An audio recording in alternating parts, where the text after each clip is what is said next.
Big Buck Registries, Big Buck Podcast, episode number 18.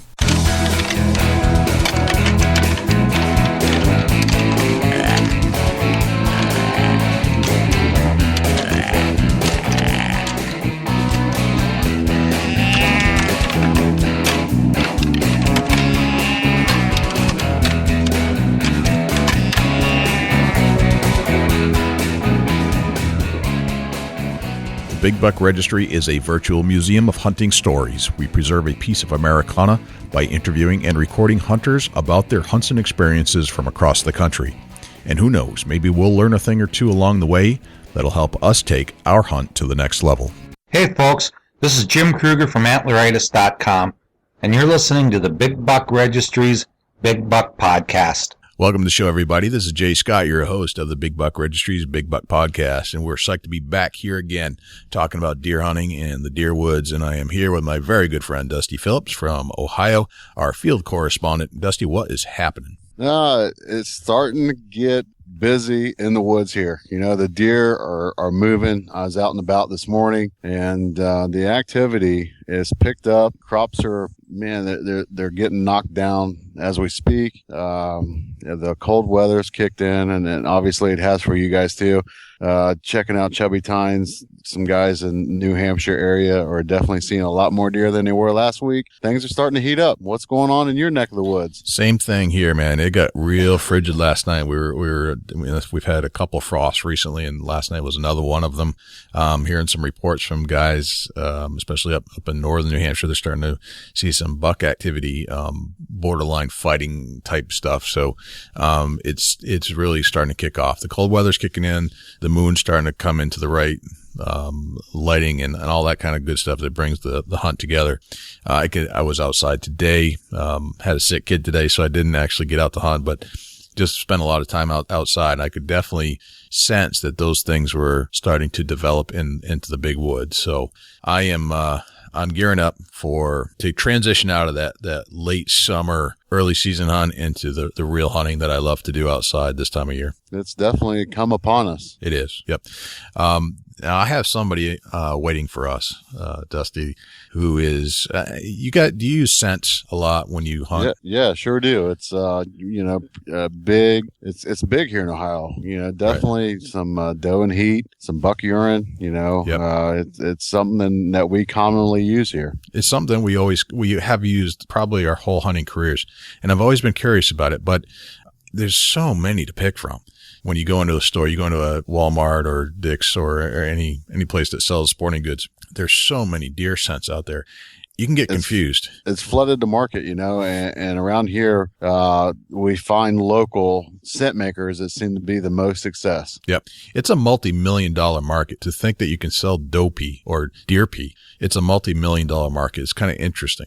And the smell is not too pleasant either. It's awful. So, it's awful. A lot of money for a terrible smell. Absolutely. It's kind of, it blows my mind that something that can smell that bad can sell for that much. I'm telling you, you wonder if it's the real smell, or is it just something in the bottle that's flavored? Exactly. But I think with a local scent maker, that's it's 100% real deal. Well, this is kind of what I'm curious about. Like, how do I know if I'm using the good one? How do I know? I don't. You can read every single label. You still, I'll pick this one. That's how you're going to decide what to pick if you don't know otherwise. Right. And I think we need somebody on here that's going to testimonial their product and tell us what's going on with deer scents. I agree. I want an expert, and tell you what, we've got an expert with us today.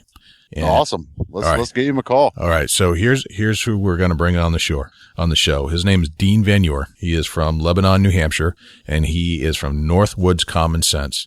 And I have actually tried this product. I am thoroughly impressed. So, let's bring Dean on air. Let's do it. Give him a call. Dean, welcome to the show. Great to be here, Jason. Thanks for having me. We're psyched to have you, and I'm joined with my good friend Dusty Phillips from Ohio. He's our field correspondent from Chubby Tines Outdoors. What's going on, Dusty? Not a whole lot. Welcome aboard, Dean. Dean's with Northwoods Common Sense, deer scent. And Dean, we look forward to talking with you. And we're going to kind of pick your brain about deer scents that you got on the market. What kind of product you got going on? Exactly. Yeah, well, they've been doing it for a long time, over 30 years now, and a lot of details, and happy to answer any questions you folks might have. That'd be great. I don't know about you, Dusty, but I mean, I go into the store, I go to Dick's or wherever, and I'm sorting through all the different scents that are there, and it's kind of overwhelming these days. There is a lot of variety, and it's we're going to pick through Dean here and see what's the best variety, the best time of year, the proper techniques of putting the product out, and that's kind of why we contacted Dean. And Dean, we are definitely going to have your brain thinking tonight. Well, I have added I could use something competitive here. It's right. Been a great deer season so far. The temperatures are dropping. The rut's just starting to kick in. So whatever questions you guys might have, I hope I can answer them. Excellent. Now, Dean, you are in my home state of New Hampshire, and that's kind of how I found you. I found you at a Fish and Game Expo one year, and I picked up you were at the end of the table at the New Hampshire Fish and Game Expo, and you're set up. And I said, well, I've been trying scents for years, have had zero luck. And I pick up a bottle of one of your scents. I forget which one. It was a few years ago. And I haven't forgotten you since, because you've led me to some of the most successful kills that I've ever had. Well, first of all, congratulations. Scents are merely a tool, but it also takes the skill of the hunter to use those tools correctly. And if you put the two together, it can be a deadly combination, and it can be consistent as well. Excellent. I'm going to share with you my two stories that I have for shooting a couple of good deer. One in particular was just a great hunt, and it was and some other interesting perspectives that I've had using your scents. But what I'd like to do first off, Dean, is just learn a little bit about you. Where are you from? I was born in the Northeast Kingdom of Vermont, about 10 miles off the Canadian border. I started chasing white-tailed deer through the fields. I mean, literally, I was infatuated by them. Watching them at about 11 years old. Picked up a bow and was climbing a tree at about 13. Passed my hunter's safety course. And that's where it all began. I started trapping at an early age, and coyote and fox. And I thought about it, and I said, boy, I love deer hunting so much. I wonder if you could do the same thing with whitetails. You could, you're using a coyote scent to draw coyotes or fox scent and to bring fox in. Why wouldn't it work with deer? Now, this is in 1973. Which is a little, I hate to date myself, but I guess I'm qualified to do so. That's kind of where it all started, making my own earth apple and cover scents, and all of these were common scents of the Northwoods, and that's where the name Northwoods Common Scents came from. Gotcha. And all right, so you're in the Northwoods. The Northeast is basically where you came from. That's correct. And you started playing with some scents at a very young age. What brought you from playing with scents to opening a business? Well, what it was I really never had anybody teach me. I mean, I yanked on every green plaid jacket, red plaid jacket, and, got my hat knocked off a few times for asking questions and reading everything that I learned. And I started becoming very successful. In fact, what happened was, instead of seeing does, I started seeing more buck. And I had to attribute it to what I was doing, through mock scrapes and drag rags and stuff like this. And I was shooting more deer and seeing more buck. And I said, why not share this? It had nothing to do on the monetary side. It still isn't. It's just a passion, for the outdoors and understanding how the whitetail, communicate. Gotcha. Dusty, what kind of questions have you loaded up here? Just give us a rundown of what you guys do there at Northwoods Common Sense. You're showing that you have 4 particular products, and give us kind of the beginning of the season, what products that you offer to get out in the woods to get things rolling. Let's say kind of mid-fall, almost getting to the point where the rut's being thought about for the deer. How do you get started, and what does your products do to help a hunter get started in making mock scrapes and that nature? I'm a 3-season hunter. I mean, the full season, starting in New Hampshire here, September 15th through December 15th.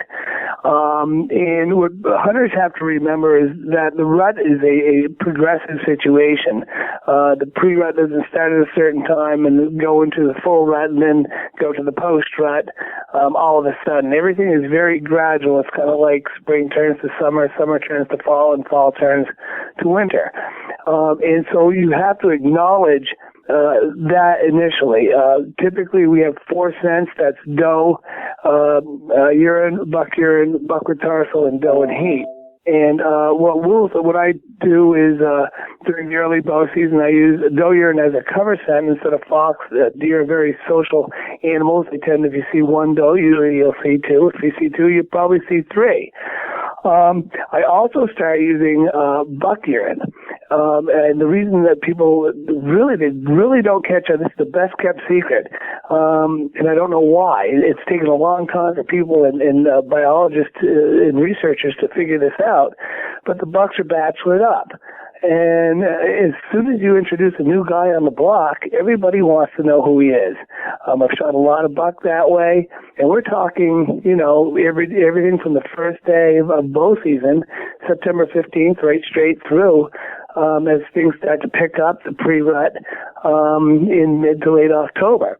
So that's kind of how that works. And now how I start incorporating the rutting sense, that being buck with tarsal and doe and heat, is, as I said, this is a progressive situation where the estrogen in the does is increasing gradually and the testosterone in the bucks are increasing gradually. A little bit of doe and heat to my doe urine and buck with tarsal to my buck urine. So what you're putting out is you're basically duplicating what is happening exactly in the white-tailed deer woods.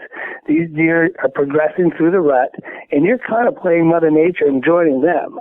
And it works extraordinary because there's nothing on the market like that. You're basically following your own rules. And it's amazing how effective it can be. That's excellent. Okay, whenever you're talking about the doe urine, we're in early fall, pre-rut area.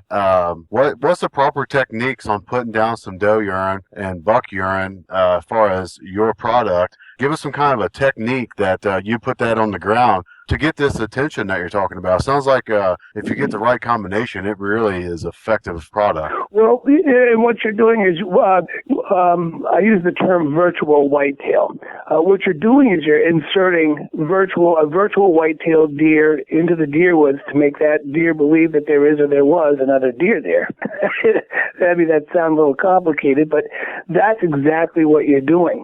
When The virtual deer, I like that. Introducing the virtual deer. And it is, and we're working on a patent for that to move forward with that concept. But if typically what I'll do is I'll use doe urine on my rubber boots, and I'll spray the ground before. Keep your boots in a box in the back of your pickup. Don't fill up your truck with fuel while you've got your rubber boots on. It's critical. But what I'll do, and I did this morning, except now we're approaching the pre-rut is starting to kick in very well. The bucks are sparring very intensely, and I used buck urine this morning, and these deer they followed me right in, just very curious as to what kind of a buck I was or where I was headed. But that's how I usually do it. I'll spray it on the ground, and I'll grind my boots into it and cover the top and the bottom with the dirt and the leaves, and off I go. And like I said, you're inserting a virtual deer into the deer woods. And again, they're very social animals. Now, as far as mock scrapes are concerned, we have what's called a scent holster, which allows you to carry your scent on your side. You don't spill it in your pack or what have you. I got to throw the plug in, but the point is it works phenomenal. Yep. And you can actually open up a mock scrape. It's critical to have a licking branch over the top of that mock scrape, and literally in less than a minute, you can spray doe urine and buck urine into that scrape. And again, you're playing Mother Nature here, and that is the mating process of the whitetail. The buck will open up the scrape. The female will indicate if she's ready through her urine. and then the buck will proceed to down or move on to another area where there's a doe that's ready to stand. Dean, I had a couple of questions I wanted to kind of cover here. You're in the pre-rut now. I mean, just kind of dumbing it down. How important is scent, period? Well, you know, I've spoken to some great hunters, and it's not. I don't think it's as important as doing your homework is concerned. As I said before, scent is merely just a tool. You know, it's just a tool in your toolbox to help increase your odds of success. The thing about utilizing calls or using scent is you're actually communicating with these animals. So you get to see exactly what they're doing. It's a good example is you see all this stuff on TV. Most of it's kind of I hate to say it, off the charts a little bit because, you know, they've got 15 or 20 rack buck on a large parcel of property, and they get to choose which one they want, when they want, or what have you. Here in New England, we don't have that luxury. You get to see how deer respond with each other. When you're using scent, you're communicating with the animals, and it's when you don't necessarily have to shoot a deer to beat them.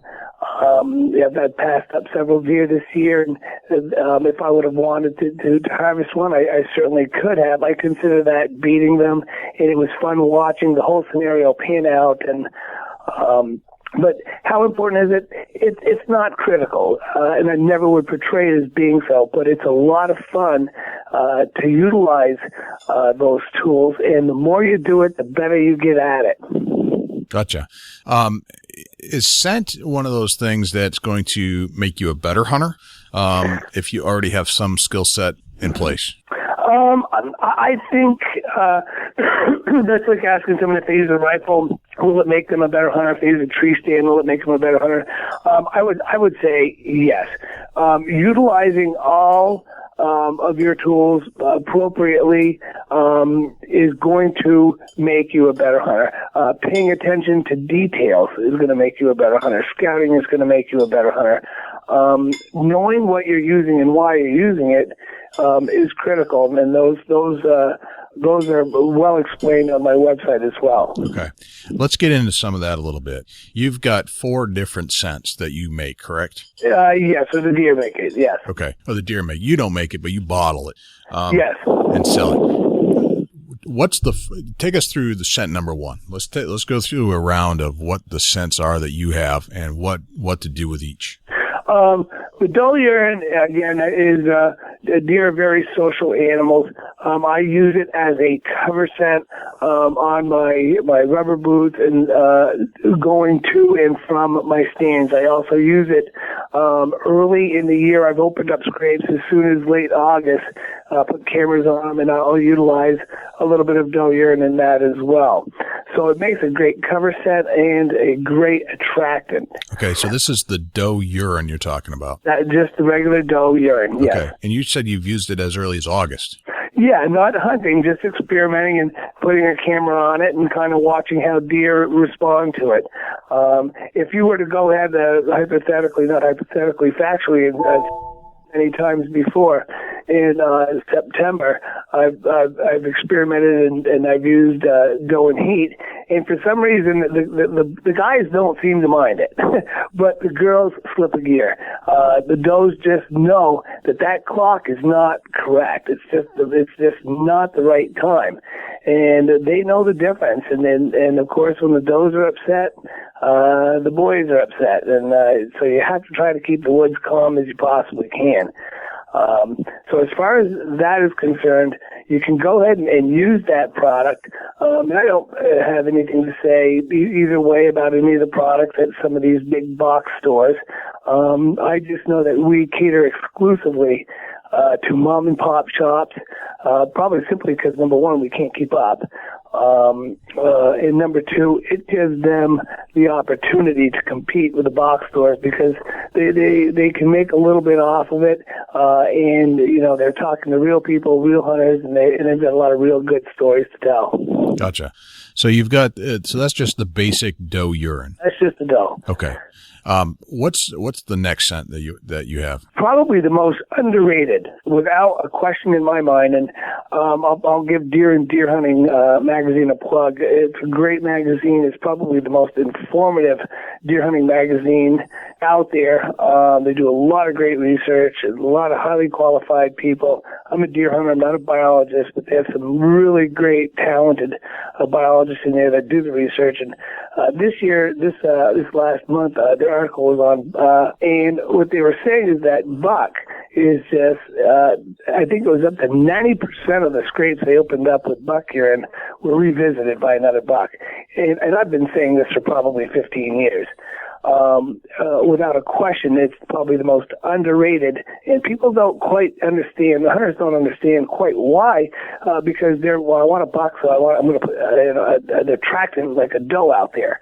Well, early in the season, the bucks only care about who the competition is because they got to figure out who's going to step up to the plate and who the competition is. So that's why buck urine becomes very, very, I can't say extremely effective. Right now, here we are, the 23rd of October, and things are picking up, and that's what worked for me this morning with my 6-pointer. Okay. In Deer and Deer Hunting magazine last month, they did a survey on mock scrapes. And I think it was upwards of almost 90% of the mock scrapes they opened up with buck urine were revisited by other bucks, as opposed to, believe it or not, even doe and heat. And then, of course, when you're utilizing doe and heat, you're in the chase phase, as opposed to the chase phase being the peak of the rut, as opposed to the pre-rut, or I call the scrape phase. Gotcha. Yeah, that's I didn't catch the article in the magazine, but it's a major part of your success is knowing when and how to properly use any kind of deer attractant, deer scent, and in particular for you, you're selling products, so you've got to know what's going on there, and that's what it's all about. It's mission critical. If you're not sure, like I said, you can go to my website and I go into detail and understanding the difference between the pre-rut, the peak rut, and the post-rut, and understanding those differences and hunting them accordingly is going to give you a big jump on the deer and certainly other hunters. Gotcha. Right. Let me ask a quick question here. How many times have you been told that somebody's told you that, I think I messed up. I put out the wrong scent at the wrong time? It happens a lot, especially at some of the bigger shows that we're at. And, of course, people always want to pick your brain and that kind of thing. It's really funny because as soon as you say something, they're like, aha, now I know what I did. Right. And I think I mentioned it to Jason. I mean, if you go introducing doe and heat into, late September, even early October, the guys don't so much mind it, but the does really slip a gear and they're not happy with it. They know the clock's not right at that time yet. And, right. But it happens a lot. But the biggest questions that we usually have are, my bucks are nocturnal. And, what am I going to do? I know he's right there. I've got pictures at night. And I go right back to the same thing, introduce another buck into the area. And as soon as you do that, as soon as he's figured out that there's some competition, he's going to change his pattern a little bit. Even some of these drippers that are out there, they'll drip during the day as the temperatures rise as opposed to in the evening. Right. That's a, if you didn't catch that, he said right there, if you introduce another buck, into the herd, it may force a nocturnal deer to come out in daylight hours. And that's a great tip. What do you think, Jay? I think that's good. So Dean, what you're saying is I should be using some buck lure first. Is that kind of what you're thinking? Yeah, I mean, again, I use a combination of the two. I use the doe urine as a cover scent on my rubber boots. This morning, actually, I switched it up on them because we're getting really close. This is, like I said, we've got pictures of deer right on the point of between sparring and fighting.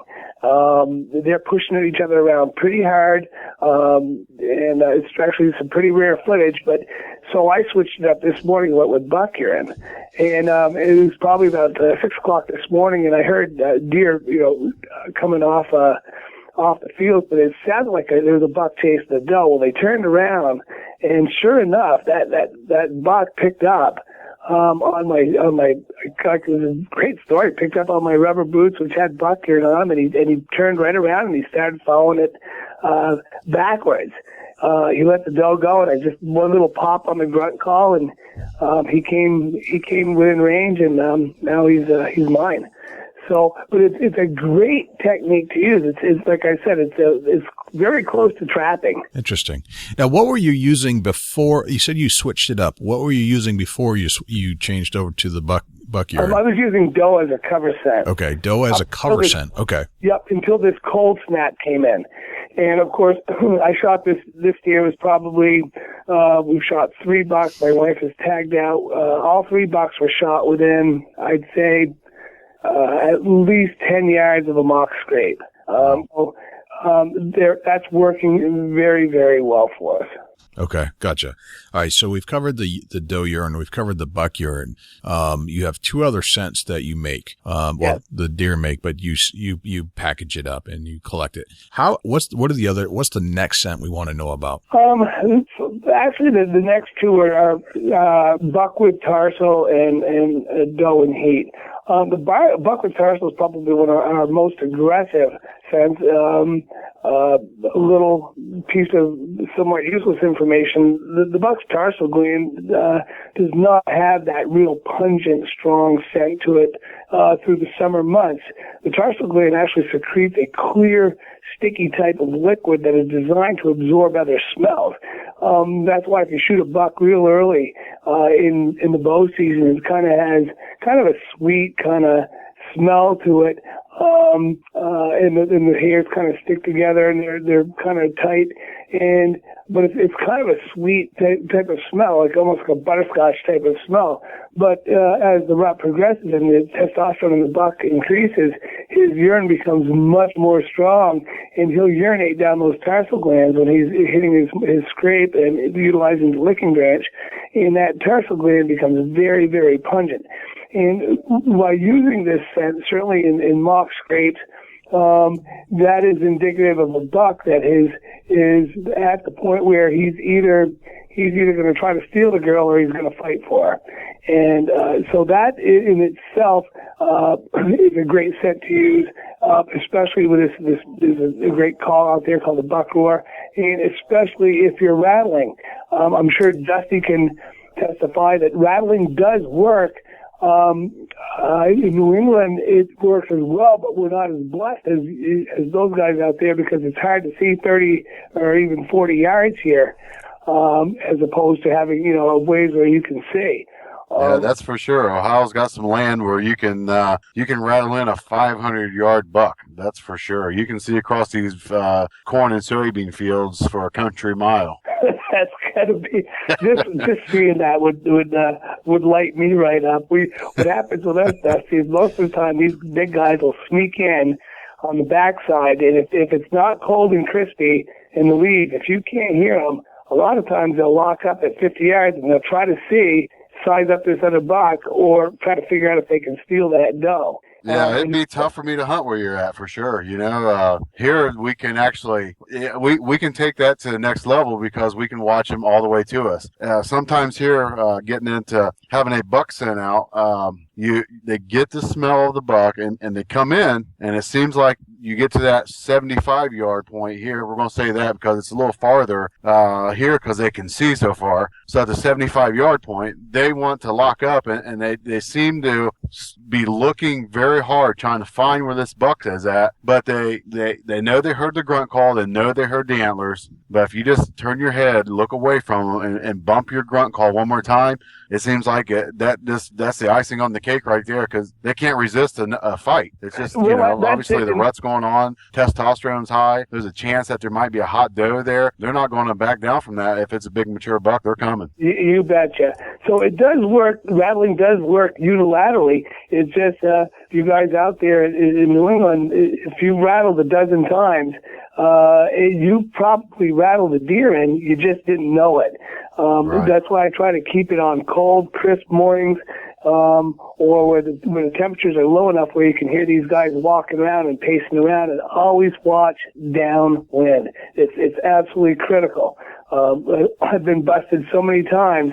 You get up and you scratch your neck, if you know what I mean, and they're sitting there waiting to see another buck, and they catch you in the tree stand. So it does work. That's interesting that it's so tight there that 50 yards is 50 yards here is a shot. Oh yeah, it sounds like there it's thicket and nothing. It's amazing. And so a lot of times, as Jason mentioned, the doe and heat as well, when they work together, we try to put the scent in a thicket where the deer really has to look for it.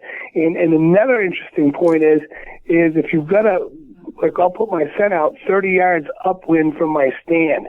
This eliminates that 50-yard gap. If I put that scent right out in front of me and that buck walks up at 50 yards to my right downwind, I can't get at him.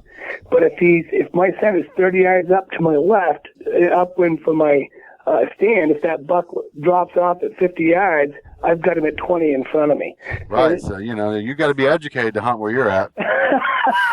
I never pretended to be smart. This is a lot of mistakes I've made.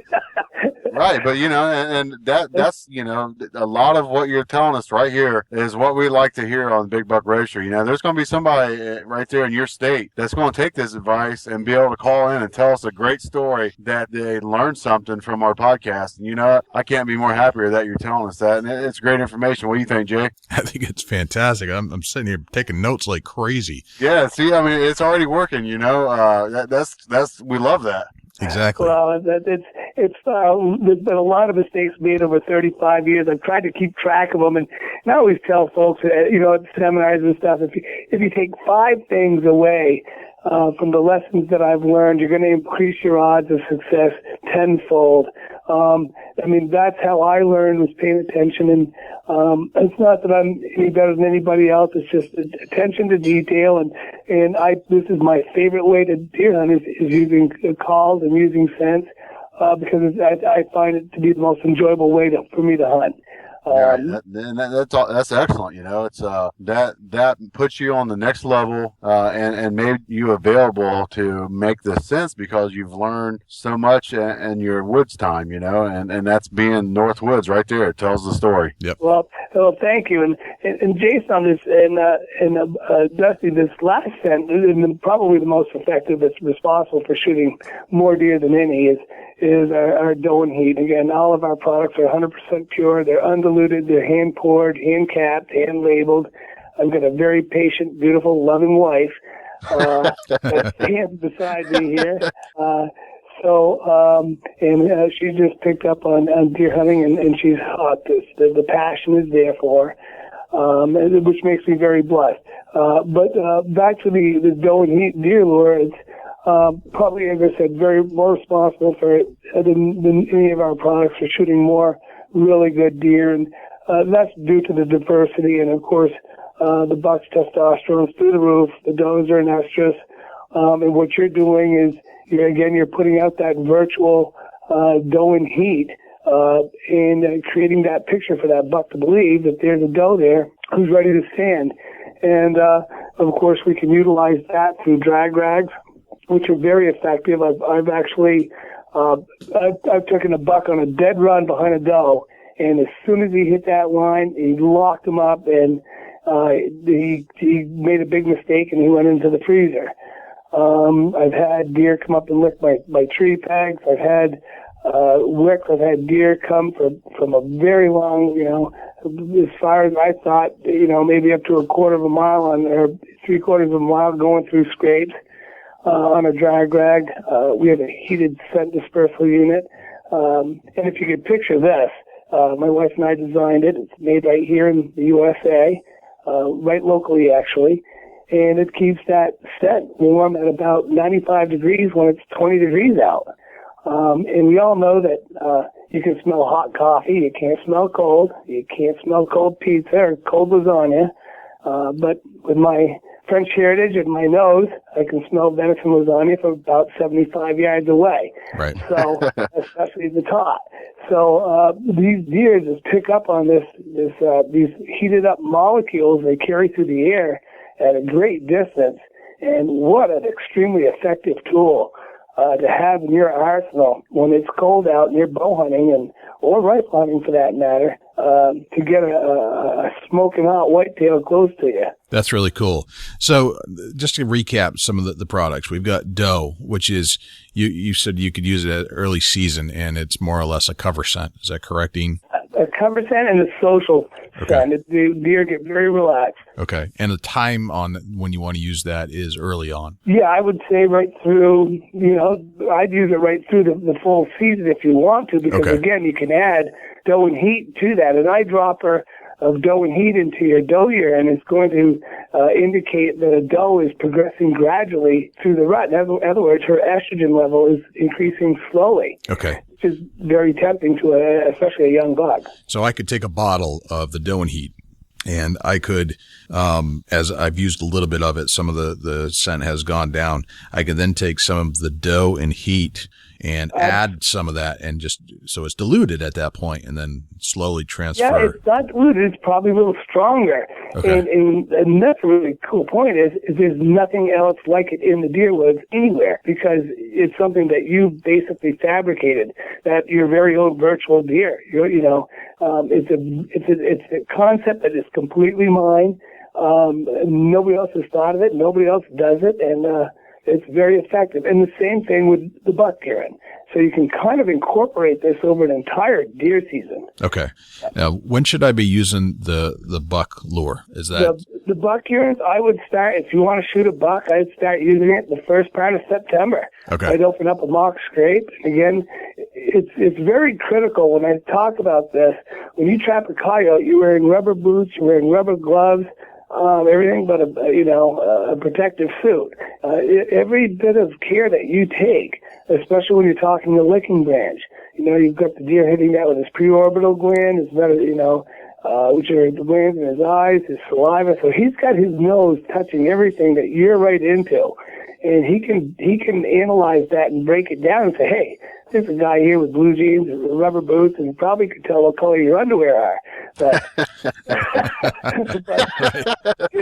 the point of the matter is you have to really pay attention and use a lot of scent control. Using any deer lure is not going to do you a darn bit of good. If you smell like diesel fuel, or if you've had your way with a can of Campbell's baked beans the night before. Okay. So again, it has to be very critical on your approach and doing your mock scrapes. And they know if a deer's been there or if you've been there, and your goal is to make that deer believe another deer was there. Okay. So it's not just the scents that you're adding to your hunt. It's also the scents that you're taking away from your hunt. That'll make you. Okay. Got it. Do you have any recommendations on what we should do to kill the scents that would be found in a normal human life that the deer would not want to smell? Well, again, it's, I try, probably my biggest thing is I love garlic. And, garlic is extremely porous. And so those kinds of foods, I'll try to be a little more forgiving. A lot of deer hunters are also ice fishermen. Of course, Dusty probably doesn't do a lot of ice fishing out there. Not a whole lot. Yeah, and the ice is pretty thin, and so most of the ice fishermen are probably extinct. So, we keep our clothes out in a little shed that's completely scent-free with pine boughs, cedar, what have you. And that's probably the most important thing. And of course, there's all these scent eliminators that are on the market today. I haven't experimented with some of these really high-tech ones. I can't say either way. I think if you just mind your P's and Q's, keep your hands clean, and keep your boots are absolutely critical, and keep your clothes clean, you're going to be ahead of a lot of people. What do you, Dean? What do you do, Dean, for prepping your clothes? Do you keep them outside? Absolutely. I've got probably 2 pairs of good boots. Some of them are, zero insulation. The next set is 1,200 milligrams of thinsulate. And then lastly, if I get into the late rut, peak of the rut and post rut, where you're talking, your mornings are 5 to 10 degrees above zero. And that's with a wind, chill not included. So then we're up to 2,000 grams of thinsulate in your rubber boots. And, so I usually have 2 or 3 different pairs of rubber boots that are set aside in an area that I know is not going to get contaminated. It's not necessary, but that's how I do it. I have at least 3 or 4 different, pairs of pants, shirts, t-shirts. And if you go out and you break a huge sweat, wash your clothes in scent-proof clothes wash, and get them out. If you've got a good storm coming, a rainstorm, set them right out there on the line, let them air dry. And again, it's a huge bonus. Is whitetail's defense mechanisms, its hearing, its eyes, and its nose, are all how this animal survives. And using calls and scents, you're using every one of these defense mechanisms to your advantage. You're using calls for their hearing. You're beating their nose with your scent and eyes. You don't move, good camouflage, cover and concealment. So if you utilize their super hopped up defense mechanisms, that's what I call them, you use those to your advantage, and you can. You're going to become a better hunter. Gotcha. All right, let's go back to the buck tarsal. When should I introduce that into my hunt? About what time? The buck with tarsal, I would say, just about any time. Again, you could start introducing a little bit into your buck urine, which would be indicative of a buck, his testosterone starting to increase, and we know that that's happening now because of the pictures. The deer are hooking trees. They're making natural scrapes. They're sparring. They're even, I question it, I think they were even fighting, to be honest with you. Okay, so that's kind of a little bit later, just before the rut, it sounds like. Is that... Yep, and so that's what I would start using. The pure buckwood tarsal, I would say, again, it's not so much a thermometer, but November 1st is a good time frame. The peak of the rut is typically around the 15th. It's going to be a slow rut this year, from my understanding, with the moon phases. But okay, and then the doe in heat is an obvious choice. Is when the bucks are in heat. That's when you want to start using doe in heat. When the does come into heat, yes. Okay. And what that basically is, now I'm not saying you can't use it sooner, right? Because the young guys will come running in like a schoolboy to the prom, but if the girls are there, you might be creating a problem. So it's kind of, you're kind of taking a 50-50 shot. But right now, I think the does are probably, some of the does could be starting to come into heat. There's an indication that the bucks, there's not an indication. The bucks will breed anytime the doe will stand. So I think it's not a bad idea to start introducing some of that, possibly right into the doe urine, or you could even use it coming up in the next week or two in preparation for the peak of the rut. Gotcha. Okay. And I want to just touch back on mock scrapes. How important are mock scrapes? It sounds like from your description, it's very important for us to use a mock scrape to get everything going. That's my trap. Okay. That is what I call my trap. I'm setting the trap instead of a whole set for a coyote. This is my set for a whitetail buck. It's in their DNA. This is what they do. They'll go. They'll make a scrape. They'll drive their interdigital glands into that dirt, which indicates who they are. They'll push that dirt back.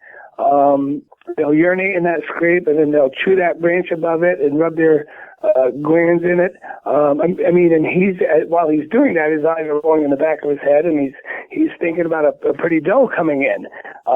This is my version of Lifetime Channel. So that's exactly what he's thinking. Okay. And so that's how I'm setting it up. I'm kind of stepping in, playing Mother Nature there. Is it critical for anybody to do it? Absolutely not. This is my choice. I know I can bring a deer to me. And being fairly confident in doing that, this is the best way, in my opinion, to do it before the peak of the rut, because this is something that they do instinctively. And as soon as that buck hits that scrape and leaves his signpost, the next step is a doe's going to come in and urinate it because she thinks the buck is interested. So you're starting the entire process. Again, you're inserting a virtual deer into the deer woods to make another deer believe that there is or there was another deer there. In my opinion, if you want to shoot a buck early and you don't know exactly where the bedding areas are, but you know where the travel areas are, what a great thing to do. What a way to increase your odds of success. Right.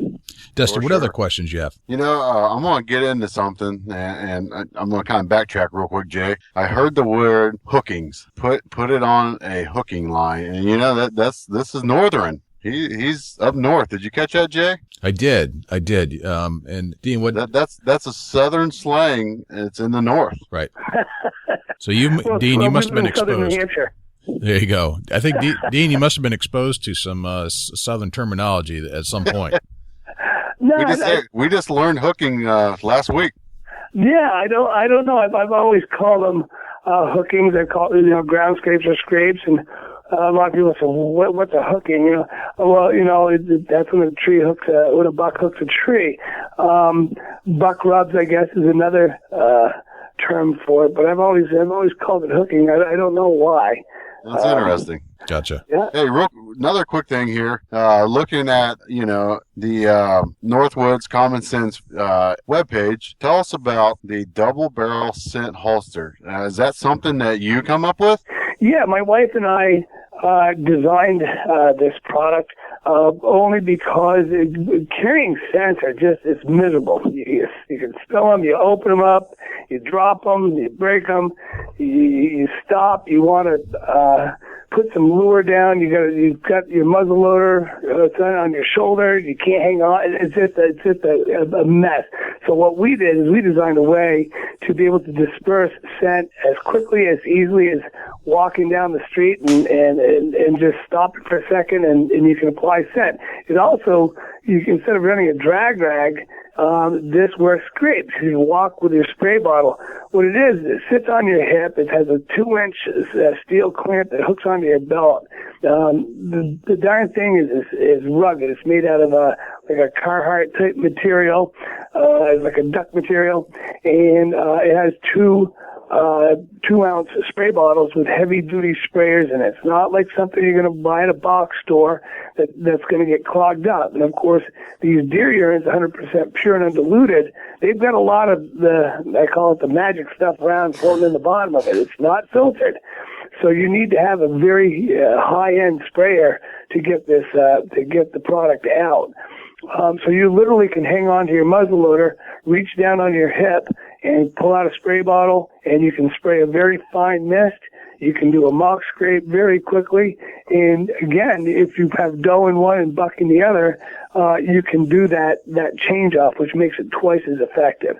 So I hate to use the pun, common sense. It was just a common sense type of an idea, and then we found the right items and found the right products and put it together. And I just, being a scent hunter, I wouldn't go in the woods without it. Even if you used it as a scent eliminator, just don't get the two confused. Right. Gotcha. Yeah, for sure. Gotcha. So this is like instead of Thomas Paine's common sense, this is Dean Van Ure's common sense. I like that. It's interesting. It looks like that's pretty durable. The scent holster looks to be rugged, durable, and ready to use. It makes it real convenient to pull your scent out and apply it right from the hip. That's a great idea, and love the design. Yeah, and with the expense of the products out there, I'm not saying just mine but anybody else's. It allows you to, you're not spilling it, you're not just dumping it out, you're spraying these very fine molecules which get into the air a lot easier. You can do it in your tree stand, and you can even do it instead of a drag rag. Every 10 feet, just a little tiny spray, and it goes a long ways. Yeah, that's real interesting. I like the concept of the being able to have it right there accessible without having to dig into your bag or your satchel or set your gun down. And, that's conveniency right at its most. Yep, exactly. Yeah, it certainly is. One of the questions, okay, this is the big question, Dean. You go into Dick's Sporting Goods and they have a wall of nothing but deer urine, and you're a smaller outfit. I don't see in a lot of the stores. Right. All these other guys are pretty big commercial type venues. What makes Northwoods Common Sense better than those guys? Well, first of all, the common courtesy would tell one not to ever, put anybody else's down. But what I can say is if it's 100% pure, I've been getting it from the same whitetail farm for probably right around 27 years now.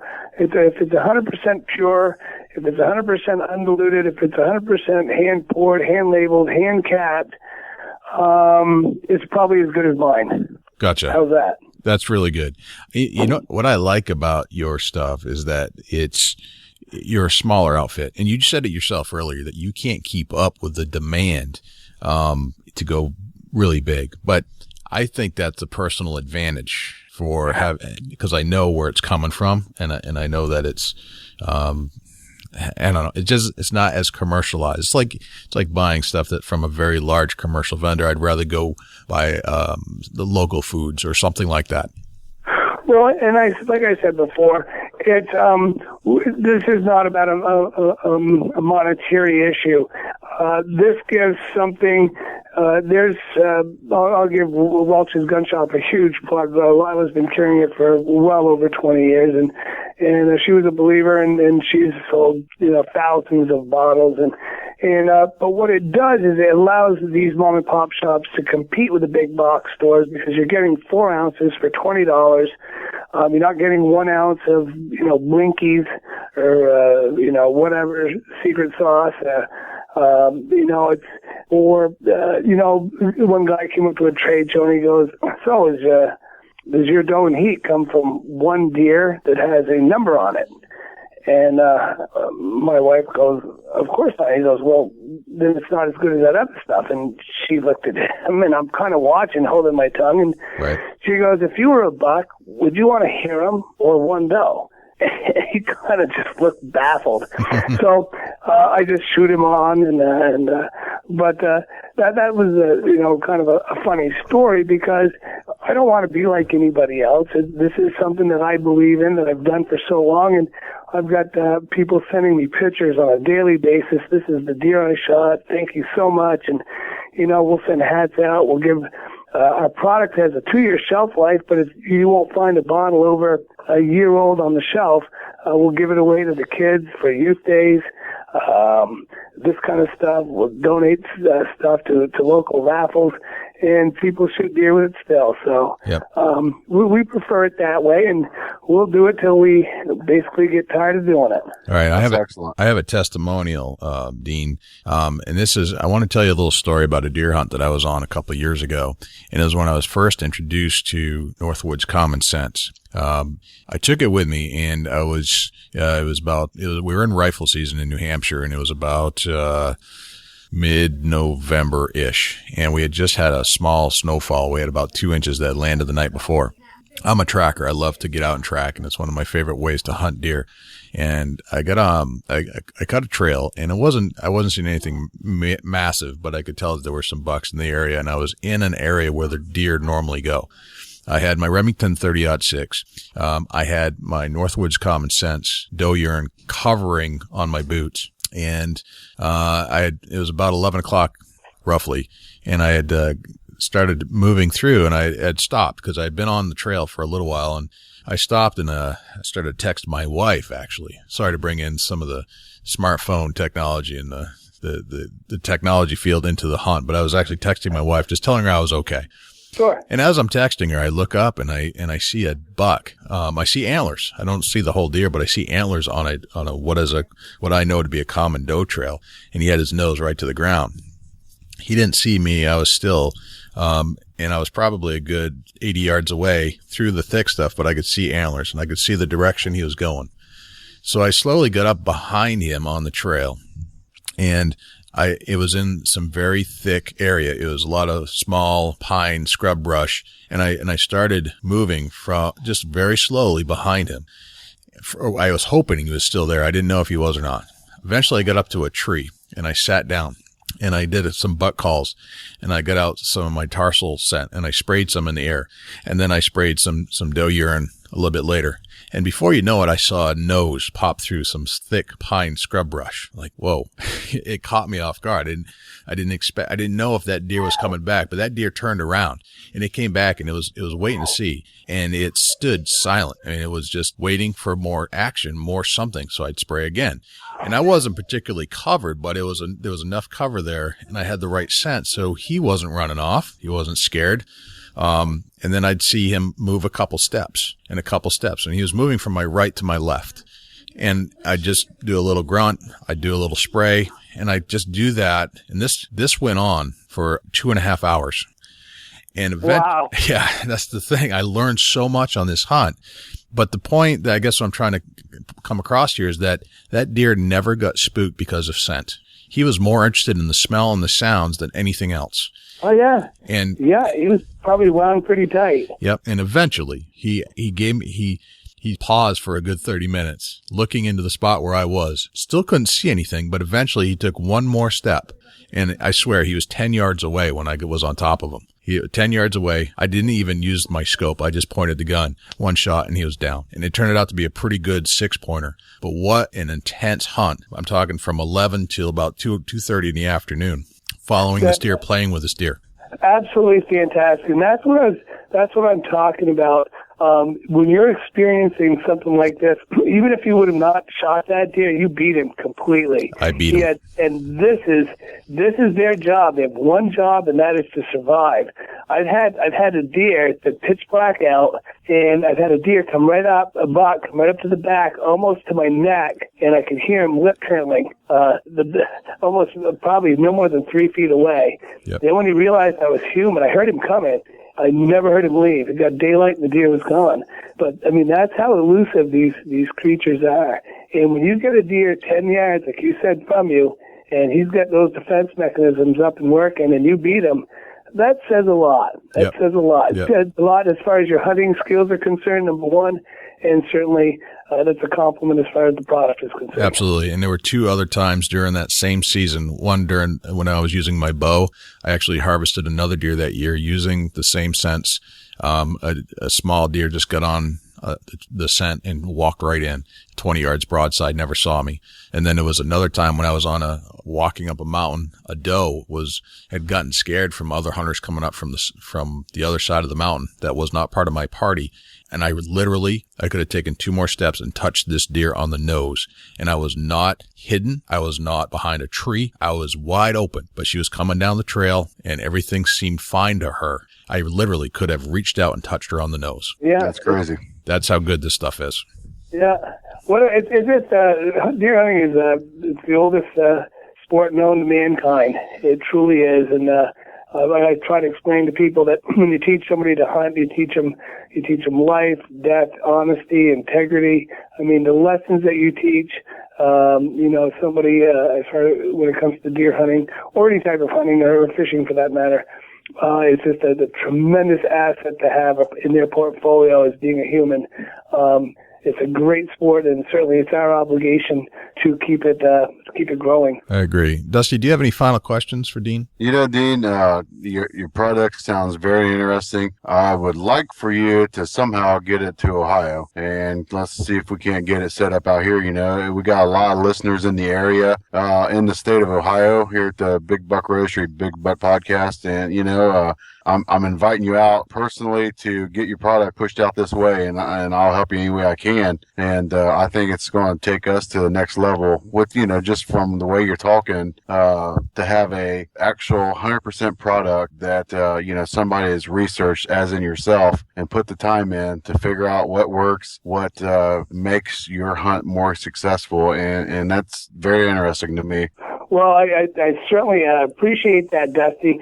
And I would, I'll tell you what, Michelle and I would love to go out and visit with you folks out that way, and we'll even hand deliver it. So we might even, if we've got someplace where we can hang a tree stand out there someday, we'd love to go out and visit you guys. That'd be awesome, for sure. Very cool. All right. Well, Jason could get me your contact information. And you can pass, certainly Jason, feel free to pass on mine, and hopefully we all can get together. And Shelley makes one unbelievable venison lasagna.